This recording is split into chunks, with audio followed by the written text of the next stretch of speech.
Good morning. Welcome back to the Retirement Report. No warning at all. Just get you right there. Exactly. Good job. I did. I love it. Wait, it's a fun morning.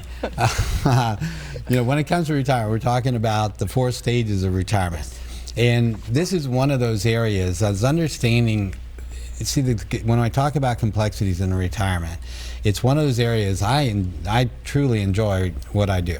And the kind of, I love specializing in this area, and I love the complexities. I like that, there are so many different things to keep up with, so many moving parts. To me, I find that fascinating, interesting, and the challenge of coming up with solutions to these problems is one of the things I thrive on. I really enjoy that part of my work, and that's why I don't ever intend to stop doing that. For me, retirement is just living. Just enjoying taking. I have my leisure. It truly is. That's it.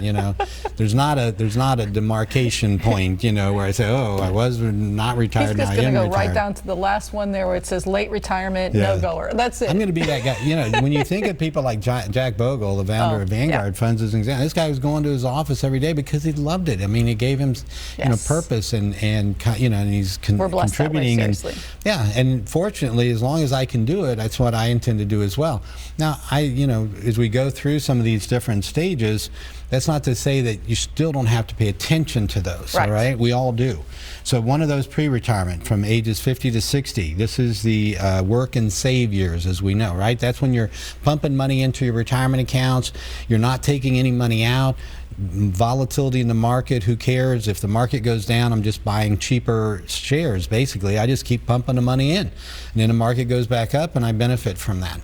Now, when we get into into early retirement, 60 to 7, and this is the other part. In early retirement, that's why we like to put fund money into the equation. When I'm doing the comprehensive plan that we talked about earlier, when I do that with new clients and of course with all my existing clients, we're always, checking in. We do regular reviews, typically, at least a couple of times a year. And I have some clients that see me at least half a dozen times a year. It just depends on the situation. When we're doing these reviews, this is where the go-go years, as we call them, they want more money to do things, right? We want to, and we put that in. So we first identify what does it cost to to maintain your current standard of living. What's it cost to make sure you can continue to do the things you did when you were working. Then we add into the attaining the higher things, right? Now we want the fund money. Let's say, if you had an extra $500 a month, $1,000 a month, $2,000 a month, whatever that number is for you based on your situation. All right, we want to plan that in.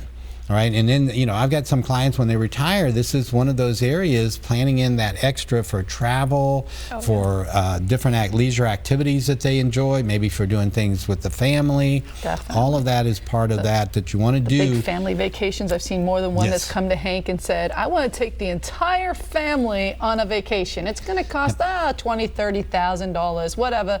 And, Hank's like, no worries. We kind of planned. You talked about it before. So when are we doing it? There's the fund money, and that's it. And which accounts do we take it from, and how do we do that? That's all part of the planning piece. Right.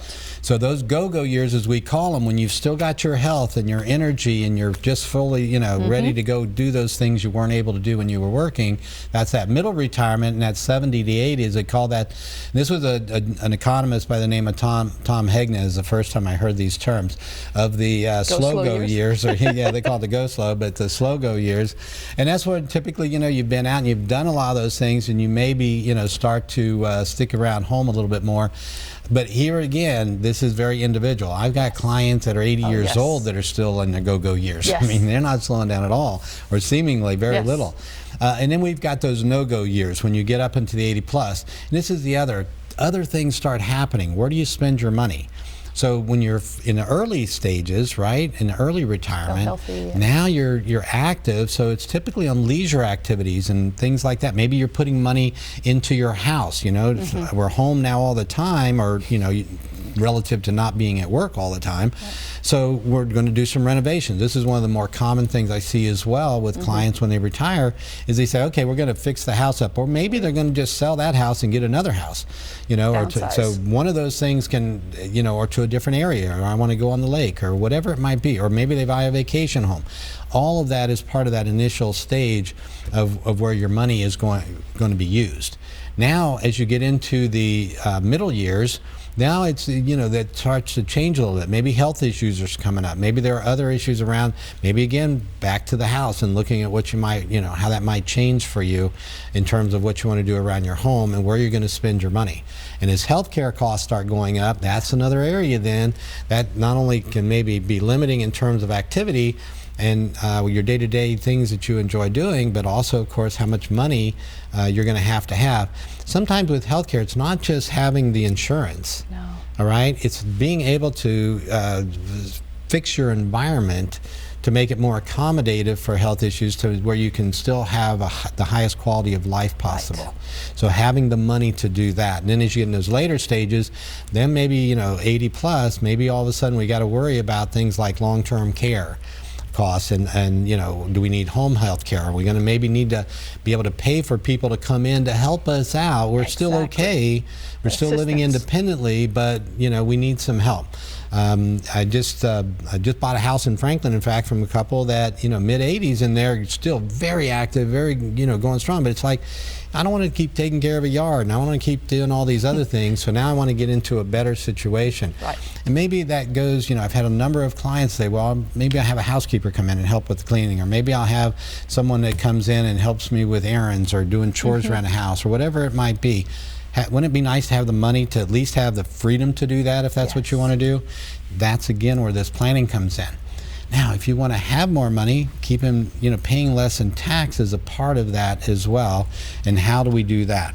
So let's take a look at the next slide, if we would. This is on retirement surprises. This is understanding the risk of retirement. So for instance, inflation is one of those. We're living longer, as I mentioned, and longer, that longevity, as you can see on that second bullet point, the longer we live, the more these other issues become a problem. So imagine if I retire at 60 and die at 65, God forbid, right? What do I worry about? Inflation.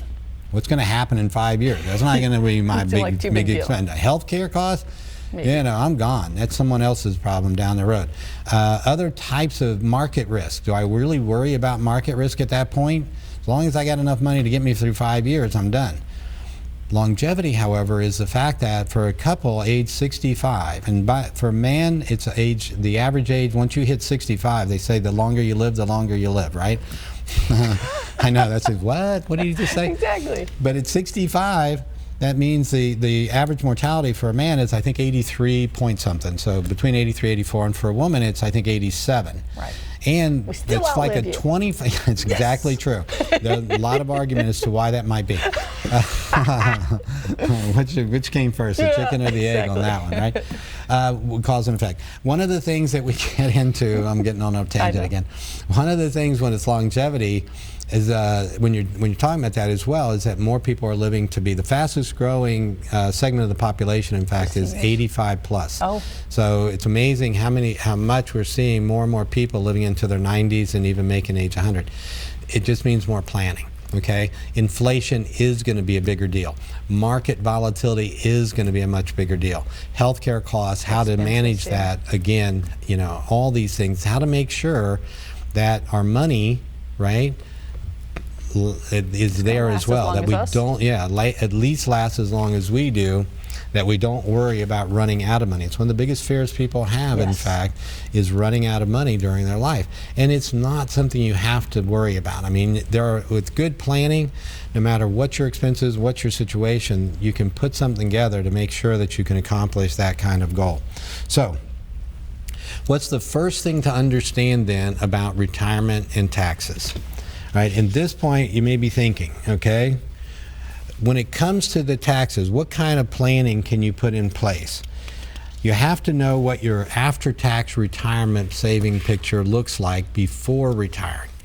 And this is one of those areas I talk about as far as looking at the future, not just today, not just this year, but what is that going to look like for you? So when we're doing projections for clients and we're showing them their financial future based on the things they're doing today, that's what it's about. It's saying we're going to take into account what you have for income, and what that income is going to increase over the years. In other words, cost of living adjustments, if you're going to have them. A lot of people with pensions today don't have cost. It's a flat number and it's never going to change, yeah. Which means inflation is going to eat you alive if you don't have additional planning in place. Expenses, what are your expenses today?